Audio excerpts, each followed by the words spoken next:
everybody, Maestro here. Welcome to the Con's Court. Today we have an unboxing. I made a post letting you guys know that this unboxing was coming, and I am super excited for it. I went ahead and took a picture of this side of it, and obviously you guys can tell it's the Marvel Legends Green Goblin from No Way Home. Super excited about this. As you can see right here, we've got the front there. We've got the artwork that I showed you guys in the post. I even have the figure here on the side standing straight up.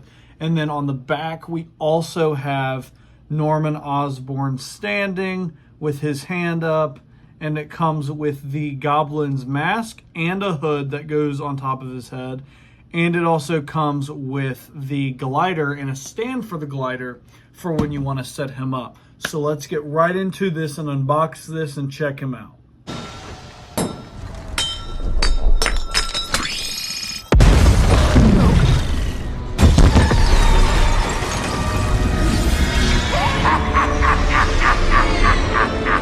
Osborn? And boom, here he is, Norman Osborn himself out of the box with his glider here and the original Green Goblin mask from the first Spider-Man movie with Tobey Maguire's Spider-Man. As you can see, this is the updated suit that they have for No Way Home with all the different Stark Tech gadgets and devices in which Green Goblin was able to take and reinforce his old armor with, adding also a hood and some form of, I guess you could say, poncho slash like cloak that goes over him. That's kind of torn up to shreds, but that has taken over with the goggles as his new look in No Way Home. Because if you know, he takes his original helmet and smashes it against a garbage dumpster in an alleyway, because Norman Osborn was fighting internally with his split personality, you know, between the Green Goblin personality and the Norman Osborn personality.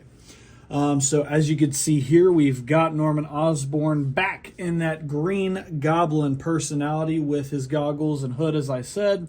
He also comes with a Goblin bomb, a pumpkin bomb there. He comes with the two razor-bladed knives or whatever that shoot out of this device here on his arm, which you see in the movie in No Way Home that he uses to fight against Tom Holland's Spider-Man at the very end, when Tom Holland almost kills the Green Goblin.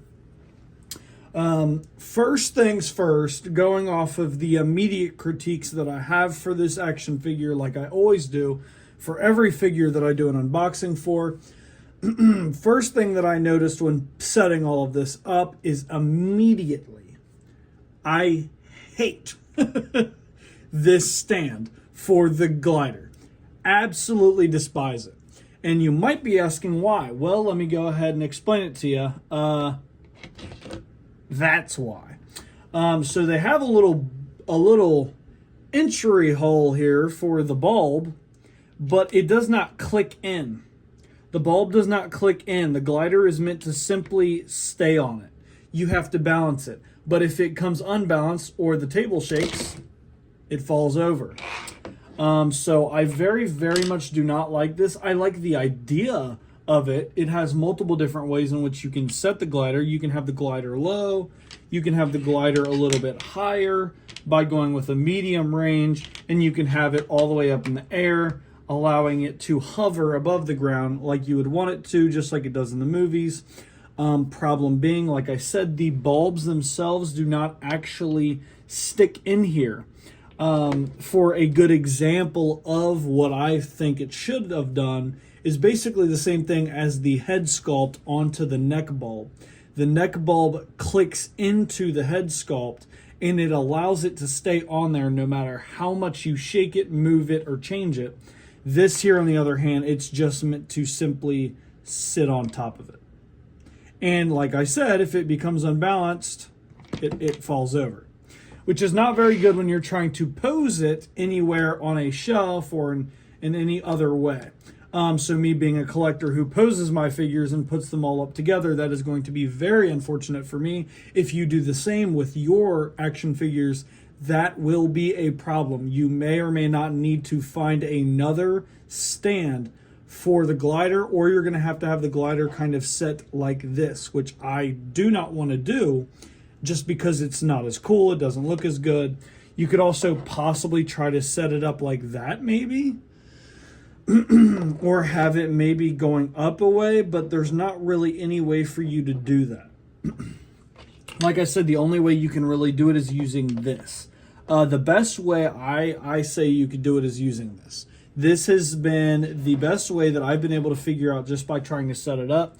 It's the shortest, I guess you could call it setting, the shortest ability of setting the glider up.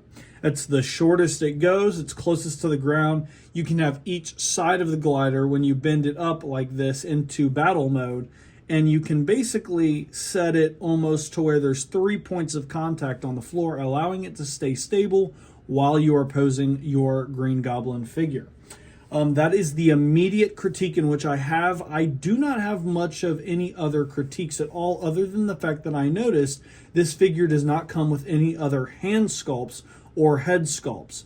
The head sculpt I'm not as big of a stickler about because it does come with another mask. It comes with that head sculpt, which is really good. I would have liked to see other facial features, but again, this is Marvel Legends. You know, this isn't going to be some crazy like 112 collective figure, so that's not what I'm bothered by as much as the hand sculpts.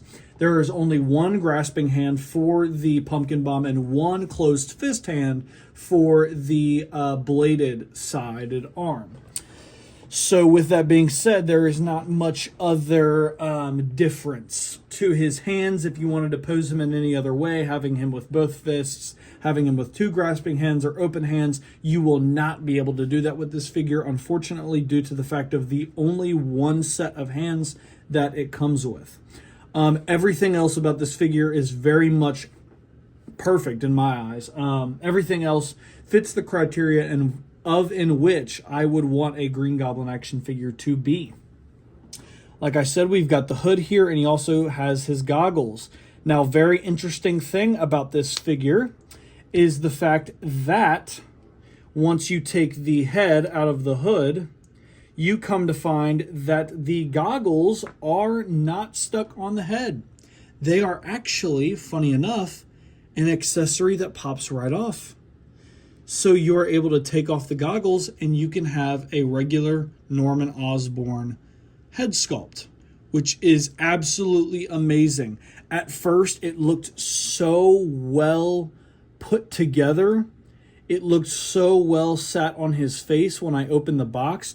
I did not even notice that it was a completely separate piece from the actual head sculpt. I could have swore, I would have bet money that this was actually a part of the head sculpt. As you can see, it looks like it would be very much a part of the head sculpt, but in fact it is not.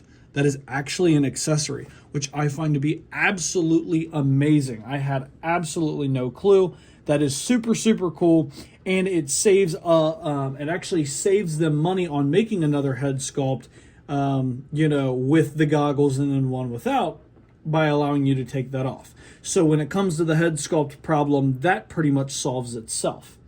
The only other critique in which I can think of now is the fact that just to make it a little bit more comic accurate while still being a movie version, I would have liked if there was a way for you to put the mask on and also have the hood on at the same time, but as you can see, it's far too long, far too big, and it would not work in that way. It would have been really cool to be able to have the hood on top of the Goblin mask, kind of like the concept art for the Green Goblin suit for No Way Home that you can actually find, I believe, as the extras in the movie for No Way Home. If you've got a disc or whatever else, you can actually find the concept art for Green Goblin, and he had the hood over top of his mask at one point. That was one of the original ideas, which would have been cool because you could have had a concept art version of Goblin, which I would have absolutely loved. It would have been super, super cool.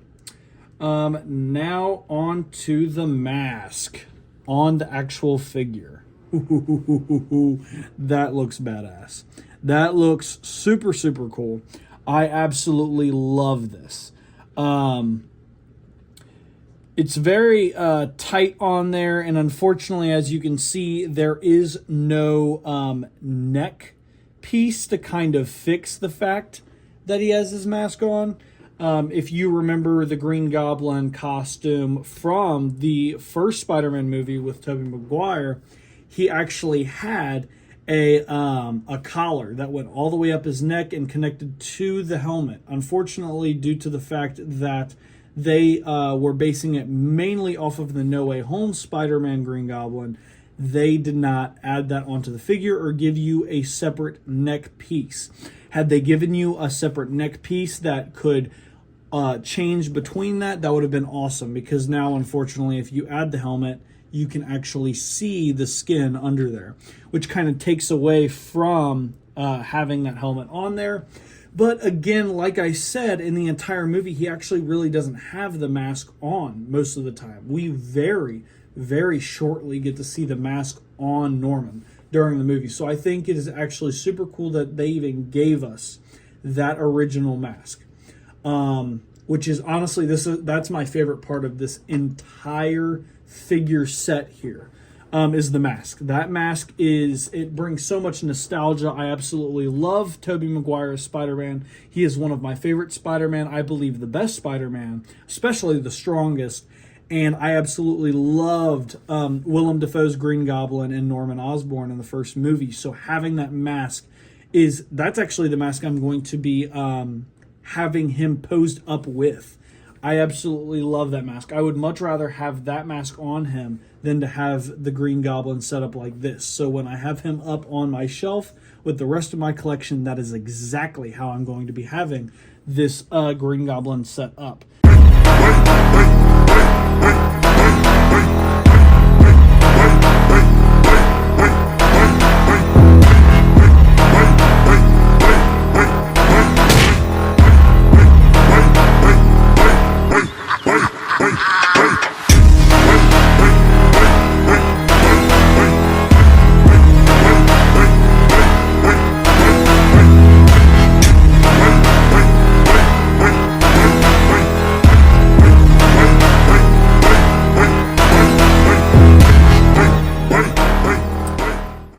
If I was to go ahead and rate this figure, I would have to rate this figure, I'm not going to lie, I'd rate this figure probably a 9 out of 10. There is not much else about this figure that you could possibly do, and they even added, like I said, this Green Goblin mask, which I am an absolute fan of, and I will have posed up with. So I very, very much love that. The articulation is perfect. It's good. It's a little stiff sometimes at the very beginning, but once you crack that little stiffness, it's very smooth. The knee joints are very smooth. It's easy to move around. The ankle joints are very easy to move around. As you can see there, very, very, very, very good. I mean, this figure all around is just amazing. I've not had a single problem with posing this figure in any possible way, especially in the pictures that you all just cut away and saw. The posing was very easy. The articulation was very easy. And at the end of the day, this is just an amazing figure. It is a 9 out of 10. The only thing that would obviously make this a 10 out of 10 would be to fix the critiques in which I have already addressed, between the stand for the glider and between the neck showing when you've got the mask. But other than that, that is about it. If you all enjoyed my review of this figure, make sure to leave a like, subscribe, and share. Post your comments down below. Let me know what you all thought about this figure. Do you think this figure is absolutely amazing? Will this be one of your next buys? Are you looking into this one? Or do you think it's not as good? Is there something wrong with it? Let me know down in the comments below what you think about it. And as always, guys, I will catch you on the next video. Peace.